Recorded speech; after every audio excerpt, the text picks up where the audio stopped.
Boa noite, pessoal. Vamos dar início à nossa aula de projeto de fábrica.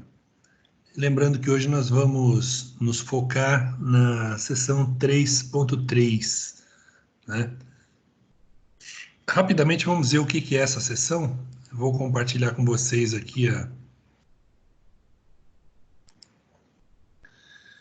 nosso livro, né? Então, nós estamos falando de projeto de layout, o projeto do arranjo físico da fábrica, né? Como é que ela vai ser? Então, a concepção desse projeto de layout. Bom, então o autor fala do projeto de layout modelo de referência, né? Cita que o ciclo de vida de um projeto é representado aqui, mostrando que existem certas atividades que têm que ser feitas num determinado tempo, ou então você vai ter problemas, tá certo? E aí o autor divide o ciclo de vida do projeto em 4 partes, para depois haver a execução e liberação, né? Então nós temos o planejamento do projeto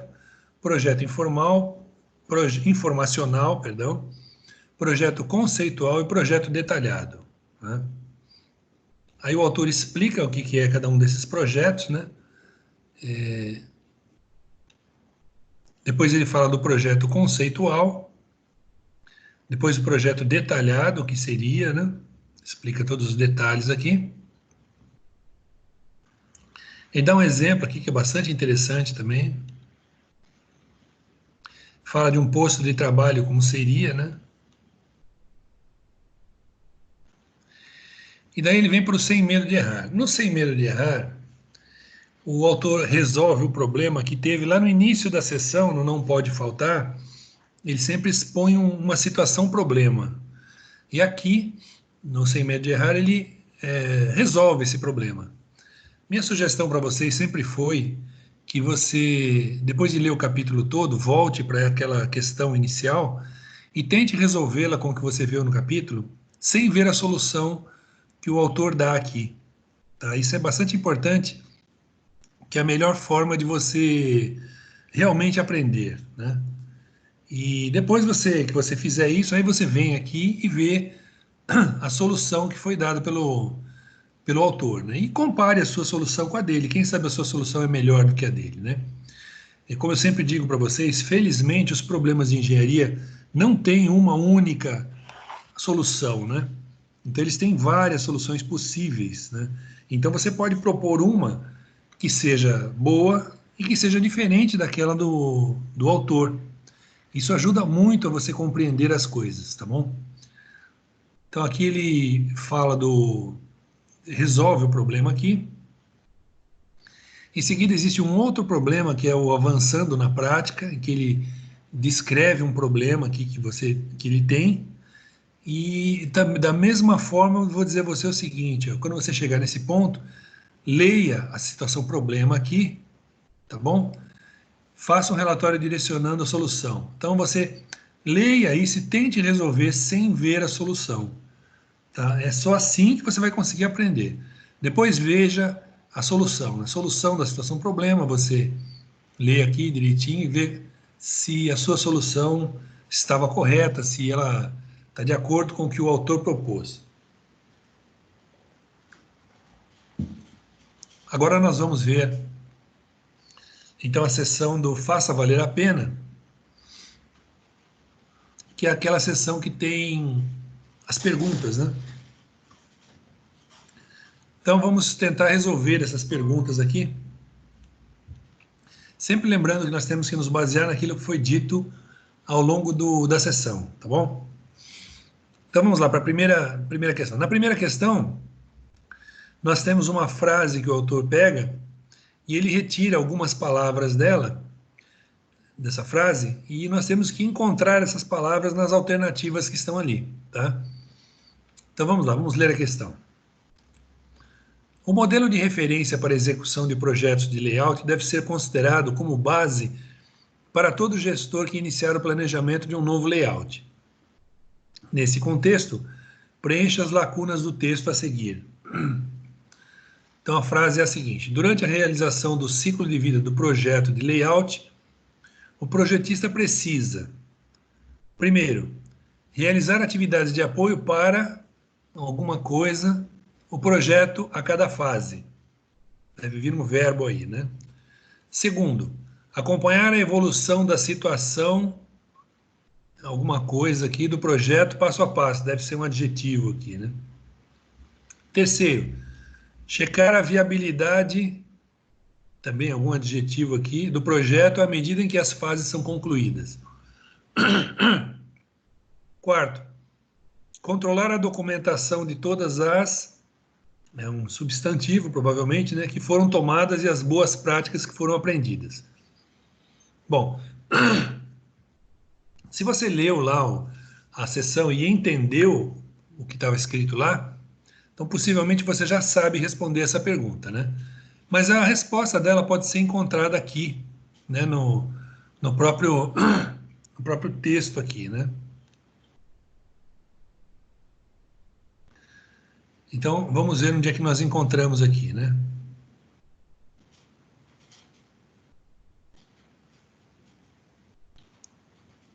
Aqui, ó. Aqui, eu vou ler tudo aqui que eu acho que é interessante para nós nos recordarmos. A resposta está aqui. De acordo com Neumann e Scalici, 2015, há 4 fases fundamentais que constituem o ciclo de projeto do layout de uma fábrica. Planejamento. São realizadas as atividades necessárias para o levantamento das necessidades a que o novo layout precisa atender. Projeto informacional. Consiste no desenvolvimento das atividades que estão vinculadas ao levantamento dos dados e informações para darem suporte ao desenvolvimento do projeto. Projeto conceitual. Corresponde à fase em que são levantadas as alternativas que se mostram como possíveis soluções de layout para atender às necessidades estipuladas. Portanto, é nesta fase que se define qual deve ser a solução mais adequada. Projeto detalhado. Uma vez escolhida a alternativa mais adequada, é o momento em que se detalham os aspectos necessários para a implementação do novo layout, tendo como alvo atingir os melhores resultados possíveis para a fábrica em termos de produtividade. Agora vejam, durante a realização dessas fases, o projetista precisa 1. Realizar atividades de apoio para revisar o projeto a cada fase. 2. Acompanhar a evolução da situação econômica do projeto passo a passo. 3. Checar a viabilidade técnica do projeto à medida que as fases são concluídas. E 4. Checar se a viabilidade técnica e econômica do projeto estão caminhando juntos. E 5. Controlar a documentação de todas as decisões que foram tomadas e as boas práticas que foram aprendidas. Bom,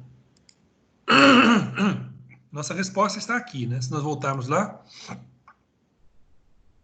nós vamos ver que a alternativa correta é a D. Olha só, eu vou ler a frase com o que está na alternativa D aqui.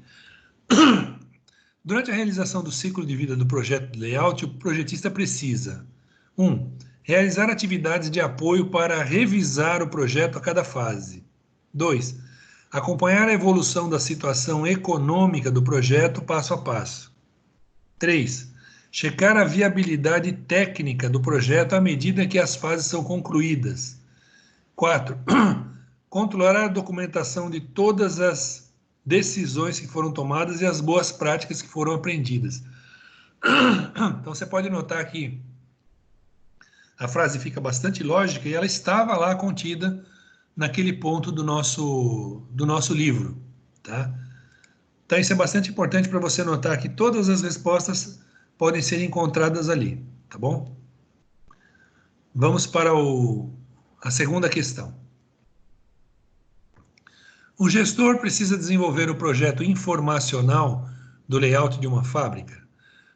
Para isso, há uma sequência de atividades que precisam ser realizadas para o levantamento dos dados necessários. Você precisa orientar esse gestor, que propôs um procedimento com as seguintes tarefas. Então, ele diz aqui, ó, são 3 procedimentos, né? E ele diz o seguinte: de acordo com a sua análise das afirmações, classifique cada uma como verdadeira ou falso, tá? Então vamos lá, vamos ver quais são verdadeiras e quais são falsas. Primeira, levantamento dos dados dos produtos a serem fabricados. Será que isso é verdadeiro, gente? Bom, eu acho que é óbvio isso, né? Tem que ser feito esse levantamento. Mas vamos dar uma olhadinha aqui, ó.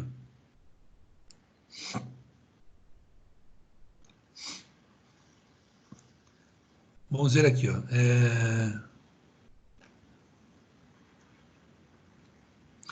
Uma vez estabelecido o escopo do projeto na fase de planejamento, esse deve ser utilizado como diretriz para as próximas fases.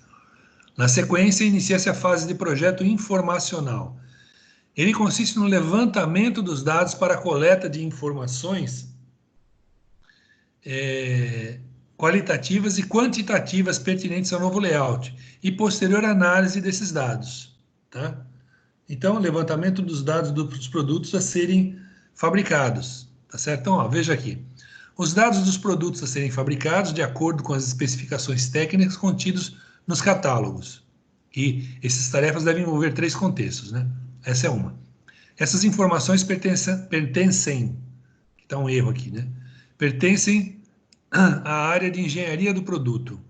Elas são analisadas para que se possa classificar os produtos em grupos e, assim, avaliar os volumes de produção associados. Então, voltando lá, nós vemos que a primeira é verdadeira. Tá? Vamos ver a segunda. Levantamento dos processos de fabricação associados aos produtos. Então, voltando lá. Então, lembrando, essas tarefas devem envolver 3 contextos, que eu estava lendo agora há pouco. No segundo contexto, uma descrição dos processos de fabricação associados a cada produto, conforme estipulado pela engenharia de manufatura. Essas informações devem ser modeladas de tal forma que seja possível formalizar a lógica e o sequenciamento a serem utilizados na fabricação.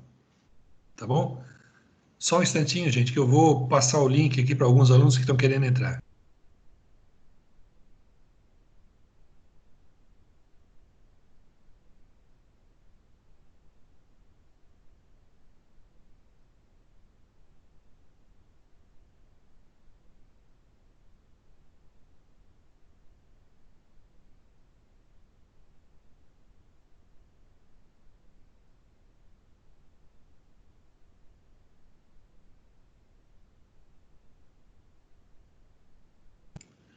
Retomando, então voltando para lá, nós vemos que o levantamento dos processos de fabricação associados ao produto também é algo que tem que ser feito, com certeza, né? Nessa fase do projeto informacional. Né? Aí ele fala, levantamento da situação financeira da empresa. Vamos lá, para ver aqui também. Ó, um modelo contendo uma descrição inicial do espaço físico disponível e das necessidades existentes para a implantação do novo sistema produtivo, com seus recursos de fabricação, de acordo com a engenharia de produção. Portanto, é necessário modelar o fluxo de materiais esperado para que seja possível estabelecer uma relação com o layout mais apropriado. Tá? Então vejam que ele não fala de ser necessário uma análise da situação financeira da empresa. Isso é feito em outras fases, tá? Não nesta. Então, o 3 não é verdadeiro, é falso. Então, voltando lá para a nossa questão, nós vemos que a primeira é verdadeira, a segunda também é verdadeira e a terceira é falsa. Então, a nossa alternativa certa é a alternativa E, né? VVF. Bom, vamos para a nossa terceira questão, então. A fase do projeto detalhado do layout de uma fábrica envolve uma série de atividades. Nesse contexto, avalie as afirmações a seguir. Então, são 3 afirmações, nós vamos ver quais delas estão certas e vamos tentar justificar por que as erradas estão erradas. Né? Então, vamos lá ver a primeira afirmação. A matriz de avaliação das alternativas de layout é crucial e faz parte das atividades dessa fase do ciclo de vida do projeto do layout. Será que é verdadeira essa fase, gente? Matriz de avaliação das alternativas de layout. Isso não é parte do projeto detalhado, né? Isso é parte da avaliação anterior que se faz. Vamos dar uma olhadinha se tem alguma coisa dita aqui, ó. É no projeto conceitual que é feito isso, né? Olha aqui a matriz de decisão que nós vimos lá, tá certo? Então, isso é feito no projeto conceitual e não na fase de projeto detalhado, né? Porque aqui nós estamos falando de projeto detalhado.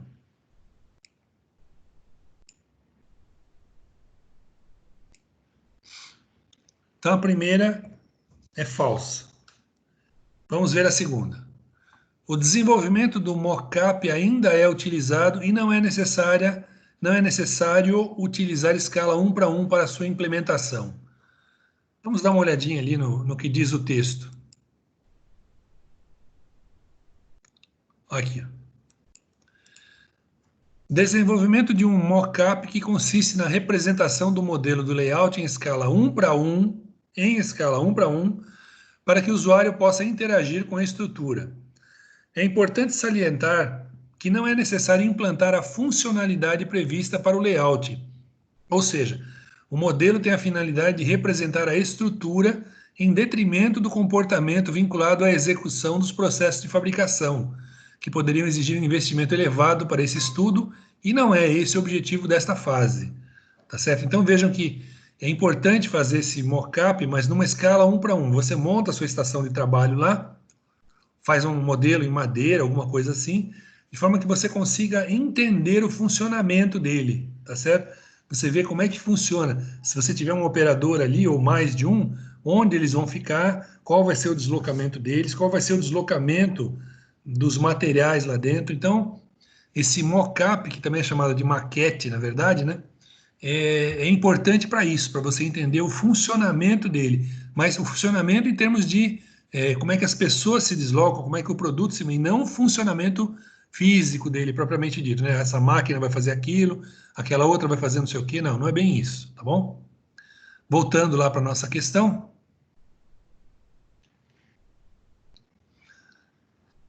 Então, a segunda está errada, porque é necessário utilizar a escala 1 para 1, conforme está dito lá.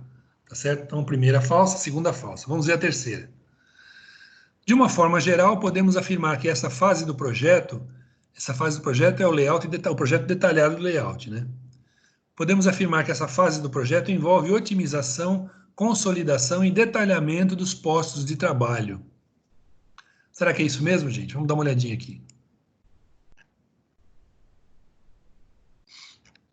Bom, nós temos a resposta aqui, ó.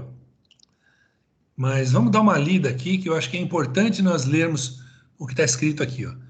De acordo com Neumann e Scalice, a fase de projeto detalhado envolve três atividades fundamentais: otimização e consolidação do layout, seguido do detalhamento dos postos de trabalho. Tá? Então, só com isso ele já respondeu a nossa frase, né? Que é verdadeiro, né? Mas vamos dar uma olhadinha no resto aqui, ó. Inicialmente é realizada a consolidação. Para isso deve-se detalhar no desenho do layout. Deve-se detalhar no desenho do layout. Está errada a frase aqui, gente. Que foi selecionado de acordo com a alternativa escolhida na fase do projeto conceitual. Uma vez realizado esse detalhamento, a próxima fase consiste em otimizar a solução. Veja que ele está falando justamente disso, né?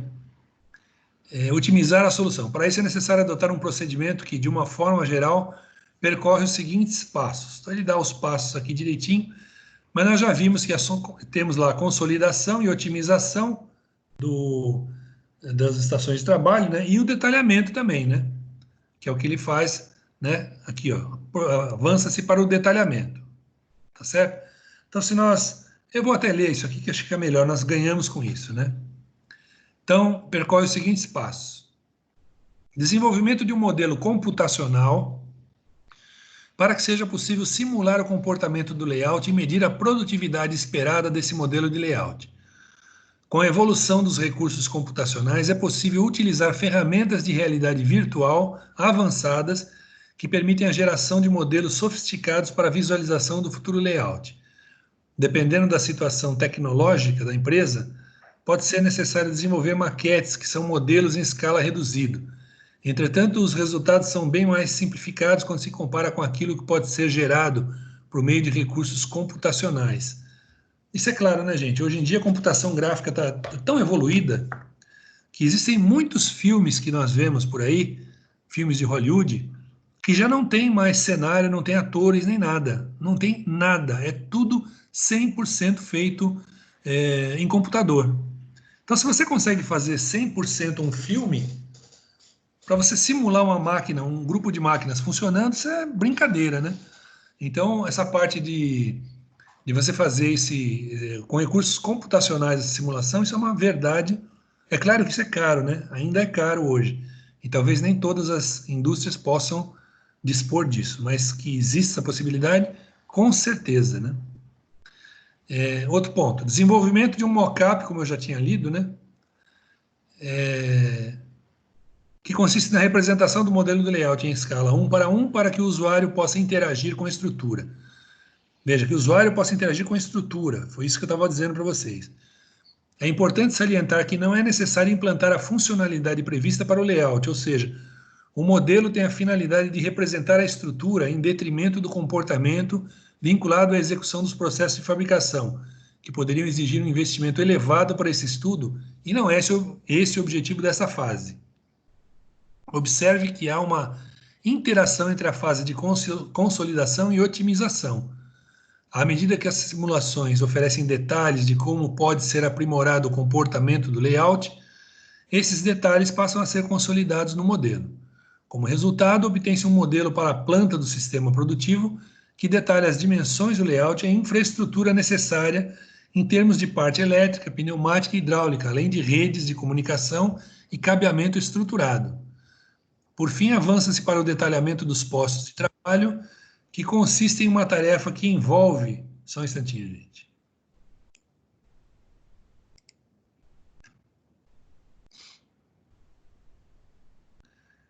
Que envolve o estudo de tempo, de métodos, juntamente com ergonomia. O objetivo é detalhar as operações que precisam ser realizadas em cada posto, de tal forma que sejam descritas as ações que compõem cada operação para que haja uma precisão adequada no dimensionamento do tempo necessário para a realização de cada uma das operações previstas. Bom, acho que até aqui já dá para nós consolidarmos a nossa resposta, né? Então, a terceira é verdadeira.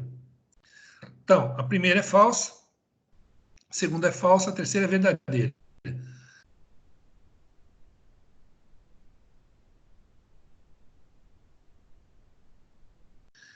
Alguém tem. Antes que eu pergunte isso, né, eu só queria citar para você que quando ele fala lá de maquete e tudo mais, né, de modelos, isso tem muito a ver com planejamento planejamento de produtos também, né? Então, quando você vai projetar um produto, por exemplo, digamos, você vai projetar um mouse, né, para uma indústria de computadores.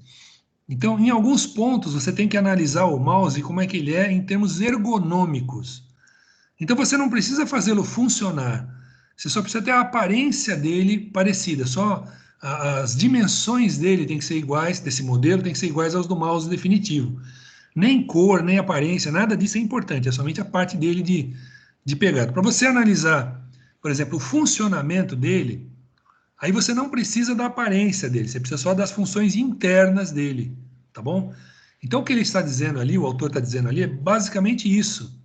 Em alguns momentos você precisa fazer um modelo que só leve em conta a parte física do negócio, em outros momentos você precisa fazer um projeto que leve em conta o funcionamento mesmo, com as máquinas e com tudo mais, para você cronometrar tempos e tudo mais, tá bom? Então essa modelagem que você vai propor, na verdade, tem que ser muito bem bolada, porque algumas coisas podem ser muito caras. E se você bolar algo errado, você vai jogar muito dinheiro fora. Tá certo, gente? Então, aqui nós encerramos então essas questões da seção 3.3 e eu gostaria de saber se vocês têm alguma dúvida, se querem perguntar alguma coisa sobre a seção 3.3. Rayane, quer perguntar alguma coisa? Não, professor, tá tranquilo. Rebeca, quer perguntar?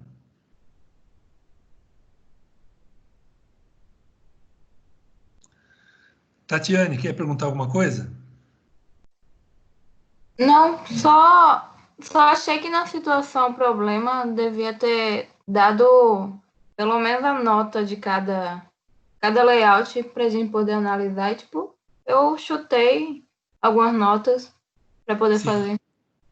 Ótimo, é isso mesmo, não tem problema. Mesmo que não tenha lá as notas, vocês entenderam a explicação da planilha que eu dei a semana passada, não é isso? Chegaram a entender? Sim. Acho que sim, né? Então, é assim que você faz. Você primeiro lista todos os parâmetros que são importantes. Depois você atribui graus de importância diferenciados, para você ver a importância relativa de cada um deles. Vamos supor que você vá comprar sei lá, um carro, né?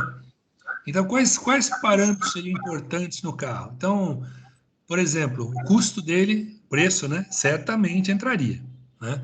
O que mais? A aparência dele certamente entraria também. Você não vai comprar um carro que você considera feio, né?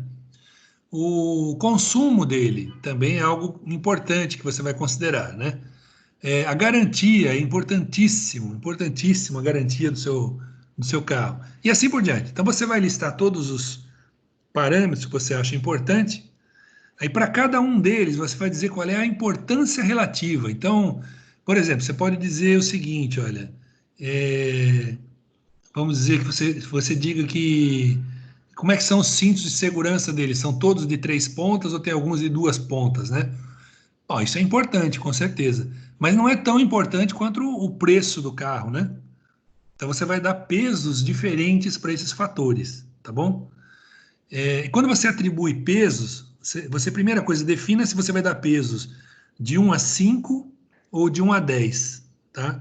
Então você e a equipe decidem isso. Os pesos vão ser só de 1 a 5, ou vai ser de 1 a 10. Depois que você definir os pesos de cada um desses fatores, você vai ver quais são os carros viáveis que você pode comprar, né? Então você pega aí 4 modelos que existem que você acha que está tudo bem para você comprar. Aí você vai atribuir notas a cada um desses fatores para cada um desses carros. Depois você faz a nota ponderada, né? E faz a média ponderada de cada um deles. E você vai comprar aquele que tiver a melhor nota, né? A maior nota. Por isso é que no caso do preço do carro, quanto menor o preço, maior a nota. Normalmente o que se faz é o seguinte: você pega aquele preço de maior preço e dá nota 1 para ele, por exemplo, né? E aí você dá as outras notas relativas a isso, tá? Outra vai ser nota 2, outra 3, assim por diante. Essa é uma forma que você tem de atribuir as notas, tá? Tudo bem, pessoal? Vocês entenderam isso? Rebeca, já Sim, veio ou professor. ainda não? Já entenderam? Rebeca tá aí ou foi fazer outra coisa? Tá aí, Rebeca? Professor, Beleza. Diga. essas atividades que o senhor está fazendo aí é para fazer o mesmo processo que as outras? É porque na aula passada eu não pude, eu estava hospitalizada. Oh, eu lamento muito saber disso. Espero que você já esteja bem, tá? Mas, bom, as atividades, toda semana é a mesma coisa, né? Por exemplo, a semana que vem, vocês vão me entregar as atividades da sessão 4.1, tá bom? Então, por falar nisso, nós vamos agora lá para a sessão 4.1, vamos bater um papo sobre ela, e em seguida, depois disso, nós vamos falar sobre o trabalho de vocês, tá bom? Então, vamos lá para a sessão 4.1.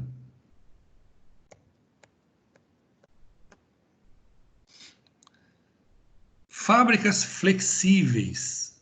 Isso é interessante, né? Isso é um conceito interessante. O que é uma fábrica flexível? Vocês vão ver aqui o que significa isso, né? São fábricas que podem fabricar vários produtos e tal. Então vocês vão ler aqui como é que é isso, né? Então ele fala aqui de sistema de manufatura celular, né? Detalhe, aqui no diálogo aberto ele vai propor um problema, né? Aqui não pode faltar também, que é uma situação problema que vai ser resolvida lá na frente no aqui não pode faltar, não. Eu me esqueci do nome, mas daqui a pouquinho nós chegamos lá. Então aqui ele vai explicar para vocês, né, a manufatura celular. Então ele vai falar das vantagens e desvantagens, né? E vai explicando como é que se faz isso. Depois ele vai falar da tecnologia de grupo, como é que é isso, né? Você pode juntar produtos que têm fabricação parecida para fabricá-los juntos em determinado local da fábrica, né? Você agrupa os produtos semelhantes, né? As peças semelhantes. Aqui ele cita quais são os aspectos que mais necessitam de pessoas para trabalhar, né? E aí vem a introdução à análise dos agrupamentos, né? Como é que você vai fazer para agrupar as peças, né? E tudo mais. Então aqui ele dá um algoritmo de Rock, que é bastante interessante, eu sugiro que vocês leiam com bastante cuidado isso daqui. Aí ele explica como você faz para otimizar isso aqui, né? E depois isso para você ter uma organização das máquinas que seja adequada. Então você vê todo o procedimento aqui, né? Ele dá alguns livros que são interessantes para você pesquisar, né? Aqui eu tenho um livro, aqui nós temos, aliás, os dois são artigos de encontros, né? De simpósios e tudo mais, né? E depois ele faz aqui no Sem Medo de Errar, esse é o nome que eu estava me esquecendo naquela hora, né? No não pode faltar, ele propôs uma situação, problema, e aqui está resolvido. Então eu espero que vocês, quando lerem lá a situação problema, e depois de lerem toda a sessão, vocês tentem resolver esse problema sem ler o que está escrito aqui no Sem Medo de Errar. Porque você tem que se esforçar, é o único meio de você aprender. Depois vem aqui ao Sem Medo de Errar, leia tudo e compare a solução que o autor dá com a sua solução. Veja se a sua é diferente, se é melhor, se é pior, né? E se é viável também, obviamente, né? Isso é bastante importante, gente, porque como eu sempre costumo dizer, já disse isso para vocês várias vezes, os problemas de engenharia, felizmente, não têm uma só solução, tá bom? Então você pode encontrar uma e o autor encontrou outra, maravilha. Vamos ver qual é a melhor, né? Daí nós temos o Avançando na Prática, em que o autor propõe um problema, e da mesma forma eu proponho que vocês leiam aqui isso daqui e tentem resolvê-lo sem ver a solução. Aí vem a solução aqui, que aí vocês podem consultar para comparar com a sua, tá certo? E por último nós temos aqui o Faça Valer a Pena, que é justamente o conjunto de 3 questões que vocês vão resolver e entregar para mim, né? Na primeira questão é parecida com o que nós fizemos na seção 3.3, ou seja, ele pega uma frase, tira algumas palavras, e aí faz os grupos de palavras nas alternativas para você encontrar aquela que tem as frases que completam, as palavras que completam as frases, tá? Obviamente, você encontrando a alternativa não precisa justificar as outras, né? Isso aí não tem problema. Na segunda, então ele dá então a questão aqui, e tem 5 alternativas, é o tradicional, a questão mais tradicional, onde supostamente uma é correta e 4 são erradas. Então você vai encontrar a correta e vai dizer as erradas por que estão erradas, tá? Isso é fundamental para você entender o conteúdo. Não é só você dizer qual é a certa, é dizer por que a outra está errada, tá bom? Isso é muito importante. Na terceira questão, nós temos então 3 afirmações que o autor faz, e você vai julgar quais são corretas e quais são erradas. E nas erradas, você vai também justificar por que elas são erradas, tá? Veja, pessoal, isso tudo que eu digo para vocês é importante porque você só aprende estudando, tá? Não adianta você só se preocupar em passar, porque passar nessa disciplina é muito fácil. Vocês sabem disso. Vem as provas da Croton agora, e tirar nota nessas provas, fazer as atividades do portal, é muito fácil. Com certeza vocês vão passar. Mas o importante não é passar na disciplina, gente. O importante é você aprender o contexto. Porque se você vai depois, você se forma, pega o seu diploma, beleza, está com o seu CREA, aí você vai se apresentar para um processo seletivo. O sujeito faz uma pergunta lá, você não sabe responder, você está fora do processo, tá? Ainda mais hoje, atualmente, vocês estão já no final do curso, né? Atualmente, que nós estamos com um índice de desemprego muito alto, e agora com essa pandemia, muita gente perdendo emprego, os contratantes vão poder escolher, assim, para uma vaga vai haver 50, 60 candidatos, então ele pode escolher os melhores mesmo. Se você não estiver entre os melhores, você vai ficar para trás vai ter que trabalhar como atendente de alguma loja ou como caixa de banco, sem desmerecer as profissões, mas se você está se formando em engenharia de produção, você tem que trabalhar como engenheiro de produção. É isso que eu acho, tá bom, gente? Então estudem, pratiquem. Se tiverem dúvida, coloquem lá no grupo para mim, eu vou tentar responder para vocês, não há problema, tá bom? Alguém quer perguntar alguma coisa sobre o que foi visto ou sobre a sessão 4.1 também? Fiquem à vontade.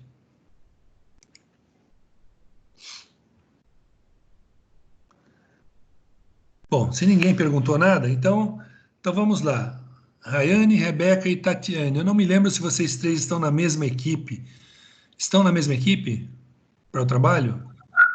Não. Só eu e Não, Rayane. certo, a Rebeca está em outra, né? Ótimo, Não, então eu quero saber então como é que está o andamento do trabalho de vocês, por favor, podem falar. tá finalizando agora, né, Rayane? Isso. A gente tá na reta final já. Beleza. E você, Rayane, como é que tá? A gente está no mesmo grupo, eu e Rebeca. Ah, sim. Tatiane, como é que tá você então? A gente dividiu o trabalho. Aí já Certo, está bem adiantado, faltam umas 3 etapas. ótimo. Notem que faltam 2 semanas para vocês me entregarem esse trabalho, né? Então, eu só quero frisar para vocês o seguinte: uma dica para vocês não perderem ponto por besteira no trabalho. Quando sempre tem no grupo alguém que está organizando o trabalho, né? Os outros fazem sua parte e mandam para esse organizador. Quando o organizador terminar de compor o trabalho, e ele achar que está pronto para mandar para mim, antes de mandar para mim, mande para todos os membros do grupo e peça que cada um faça uma leitura detalhada e procure erros no trabalho, tá bom? E vocês vão encontrar com certeza muitos erros, muita coisa que não faz sentido, e vocês corrigindo antes, vocês vão deixar de perder muitos pontos. Isso é fatal, gente. Eu já dou aula há muito tempo, tenho muita experiência e fatalmente isso acontece. Se vocês não revisarem o trabalho, quem vai revisá-lo sou eu, e aí vai ter custo. Se houver alguma coisa errada, eu vou descontar ponto. Então vejam bem os meus critérios de correção lá nas regras do trabalho. Sejam críticos, tá? Façam uma análise do projeto criticamente, como se você não tivesse escrito o trabalho. Não foi você que escreveu, não é da sua equipe. Você está ajudando uma pessoa de fora. Se você fizer isso, aí você pode fazer com que o seu trabalho aumente bastante a nota. Tá claro isso, gente? Uhum. Professor, a entrega é pro dia 4, no caso? Eu acho que sim, é daqui a 2 semanas. Isso, 4 de junho. E essas regras estão no portal? Eu coloquei no grupo já faz tempo, né? Você não tem as regras? Não. Alguém da sua equipe não tem essas regras? Eu vou A perguntar. gente, Façam o seguinte, se vocês não tiverem, ponham no grupo digam no grupo que vocês não têm, que eu passo para vocês mais uma vez as regras, tá bom? Tá bom. Então, gente, o que mais vocês gostariam de perguntar? Sobre o trabalho, sobre qualquer coisa aí. professor, no caso, essas atividades 3 aí, porque elas são muito rápidas, o senhor ainda vai aceitar como é que é? Bom, a 3.3 era para ser até hoje, né? Se não mandou até hoje, acabou. Então, agora só na 4.1 em diante você pode entregar já, se quiser. Mas da unidade 3 eu não aceito mais nada. 3, 2 e 1, né? Ah, Tudo bem, gente? Mais alguma pergunta, mais alguma dúvida? Não. Não? Então, olha, nossa aula vai até 21h10, mais ou menos. Mas os assuntos nós já encerramos, não houve dúvidas, né? Tá tudo certinho. Então, eu vou ficar por aqui. O meu computador está ligado aqui. E se alguém precisar falar comigo, é só ligar o microfone e falar comigo, tá bom? Eu estou encerrando a nossa aula agora, mas se alguém quiser falar, não há problema. Então, de um modo geral, uma boa noite para vocês, tudo de bom e até a semana que vem, tá bom? Um abraço, gente. Tchau. Boa noite, professor. Tá, boa noite.